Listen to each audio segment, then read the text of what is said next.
November 3ರಂದು ಅಫ್ಘಾನಿಸ್ತಾನದಲ್ಲಿ 6.3ರ ತೀವ್ರತೆಯಲ್ಲಿ ಪ್ರಬಲ ಭೂಕಂಪ ಸಂಭವಿಸಿದೆ. ಭೂಕಂಪದ ಕೇಂದ್ರ ಬಿಂದು ಅಫ್ಘಾನಿಸ್ತಾನದ ಕುಲುಮ್ನಿಂದ ಪಶ್ಚಿಮ ನೈಋತ್ಯಕ್ಕೆ 22 ಕಿಲೋಮೀಟರ್ ದೂರದಲ್ಲಿದೆ ಮತ್ತು 28 ಕಿಲೋಮೀಟರ್ ಆಳದಲ್ಲಿದೆ ಎಂದು ಯುಎಸ್ಜಿಎಸ್ ತಿಳಿಸಿದೆ. ಮಧ್ಯರಾತ್ರಿ 12:59ರ ಸುಮಾರಿಗೆ ಭೂಕಂಪ ಸಂಭವಿಸಿದೆ. ಕಳೆದ ವಾರವಷ್ಟೇ ಅಫ್ಘಾನಿಸ್ತಾನದಲ್ಲಿ 4.3ರ ತೀವ್ರತೆಯ ಮತ್ತೊಂದು ಭೂಕಂಪ ಸಂಭವಿಸಿತ್ತು.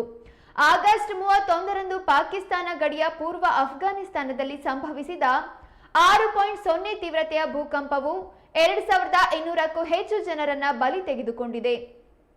ಇಂದಿನ ಭೂಕಂಪದಲ್ಲಿ 20ಕ್ಕೂ ಹೆಚ್ಚು ಜನರು ಸಾವನ್ನಪ್ಪಿದ್ದಾರೆ ಎಂದು ತಿಳಿಸಲಾಗಿದೆ.